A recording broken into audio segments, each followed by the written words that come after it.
మరియు ముఖ్యంగా మన ప్రియతమ నాయకుడు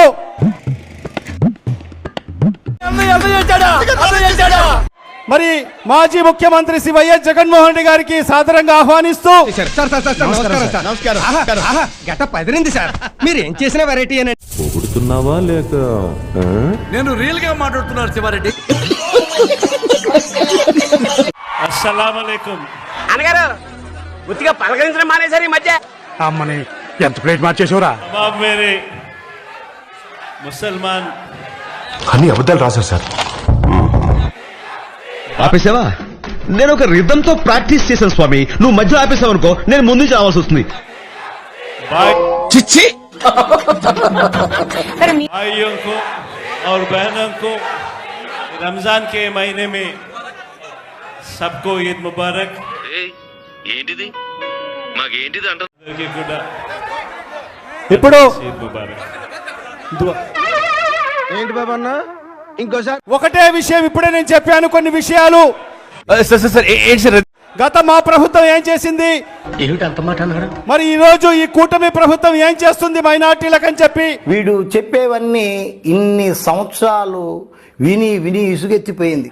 కరెక్ట్, ఇది కరెక్ట్ గా చెప్పావయ్యా. మరి ఈ రోజు ఒకటే టైం లేదు కాబట్టి ఒక విషయం చెప్పదలుచుకున్నాను. ట్రిప్లు ఉంటే ఎందుకన్నా గలీజ్ గలీజ్ చేస్తావు. చెప్పు నేనేంటా మా నాయకుని ఎదురుగా మా నాయకుని మాటగా మీకు ఈరోజు హామీ ఇస్తున్నాము. తన ప్రశాంతతకు విడాకులు ఇచ్చి చాలా సంఖ్యలు లాగుతున్న ఏకైక వ్యక్తి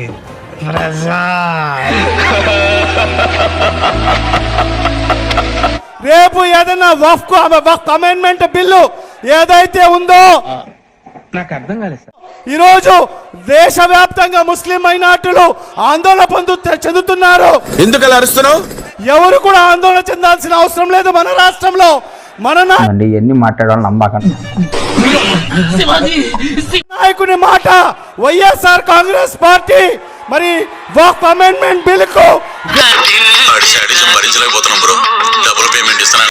వ్యతిరేకిస్తుందని చెప్పి కూడా ఈ సందర్భంగా తెలియజేసుకుంటున్నాను. చూడండి, అందరూ క్వైట్ కొండండి.